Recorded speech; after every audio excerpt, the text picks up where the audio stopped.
LED projector headlamps தராங்க and with LED DRLs கொடுத்துருக்காங்க. Indicators இன்டெகிரேட்டடாக கொடுத்துருக்காங்க. அதாவது இந்த டிஆர்எல் ஒரு 3 ஸ்டெப்பு டிஆர்எல் வந்து டிசைனே வந்து டிஃப்ரெண்ட்டாக இருக்குது. ஸோ அதுலேயே வந்து இண்டிகேட்டர் லைட்ஸுமே எரியும். ஸோ அந்த மாதிரி கொண்டு வந்திருக்காங்க. அண்ட் இங்கே நமக்கு எம்ஜியோட லோகோ வந்து நல்லா ப்ராடாகவும் பெருசாகவும் கொடுத்துருக்காங்க. அண்ட் சாஃப்ட் பேனட் லைன்ஸ் கொடுத்துருக்காங்க. அதாவது ஏரோடைனமிக் ஃப்ளோக்கு ஏற்ற மாதிரி. இது ஒரு ஸ்போர்ட்ஸ் காருன்றனால அரௌண்ட் வந்து 200 kmph வந்து இதோடைய டாப் ஸ்பீட். ஸோ அந்த 200 kmph ஸ்பீடு போகும்போது கண்டிப்பாக ஏர் ஃப்ளோன்றது ரொம்பவே இம்பார்ட்டண்ட்டான ஒரு விஷயம். ஸோ அதுக்கேற்றாப்புல பார்த்து ஏரோடைனமிக் ஃப்ளோக்கு ஏற்ற மாதிரி பயங்கரமாக டிசைன் பண்ணியிருக்காங்கன்னே சொல்லலாம். ஸோ ஃப்ரண்ட்டில் இங்கே பார்த்தோன்னா நமக்கு ஹனிகாம் ஸ்டைலில் வந்து கிரில்ஸ் கொடுத்துருக்காங்க.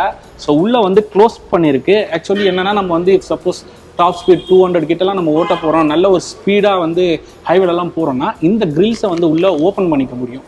ஸோ அந்த ஏர் ஃப்ளோக்காக. ஸோ அந்த மாதிரி டிசைனில் கொடுத்துருக்காங்க.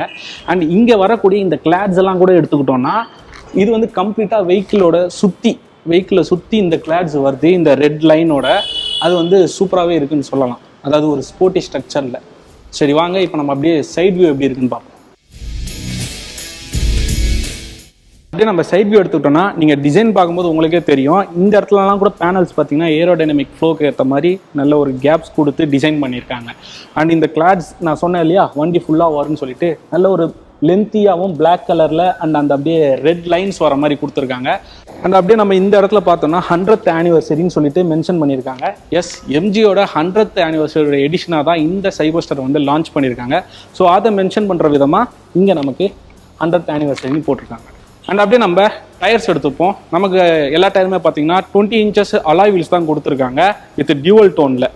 ஸோ நீங்கள் பார்த்தீங்கன்னாவே தெரியும், ஒரு எப்படி சொல்ல குரோம் ஃபினிஷில் கொடுத்துருக்காங்க வித் பிளாக் அண்ட் குரோம் காம்பினேஷனில் டியூவல் டோனில் கொடுத்துருக்காங்க. அண்ட் அதுலேயே வந்து எம்ஜி லோகோ இருக்குது. அண்ட் மெயினாக வந்து பிரேக்ஸுமே எடுத்துக்கிட்டோம்னா நமக்கு டிஸ்க் பிரேக் தான் கொடுக்குறாங்க. அண்ட் ஃப்ரண்ட்டில் பார்த்தீங்கன்னா 345mm disc brake with dual piston கேலிப்பரோட, ரியரில் பார்த்தீங்கன்னா 320mm disc brake with single piston கேலிப்பரோட கொடுத்துருக்காங்க. ஏபிஎஸ்மே வருது. அண்ட் பிரம்போ பிரேக்ஸ் தான் வந்து யூஸ் பண்ணியிருக்காங்க. அதாவது ஒரு 200 kmph ஸ்பீடு போகிறோன்னா அது டக்குன்னு பிரேக் அழுத்தும் போது நிறுத்தக்கூடிய கெப்பாசிட்டி அதுக்கு இருக்கணும்.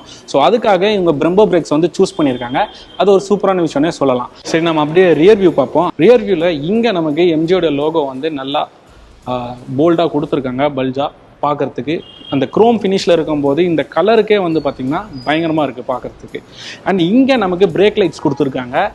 அதாவது ஃபுல்லாலாம் வராமல் எவ்வளோ பாருங்களேன், என்னுடைய செஸ்ட் லெவலை விட ரொம்ப கம்மியாக தான் இருக்குது இந்த காரு. ஸோ இதில் பிரேக் லைட்ஸ் பார்த்திங்கன்னா இவ்வளோ கீழே இங்கே வந்துருக்கு. அண்ட் அப்படியே இங்கே நமக்கு சைபர்ஸ்டர்னு குரோமில் மென்ஷன் பண்ணியிருக்காங்க. பார்க்கவே சூப்பராக இருக்குது.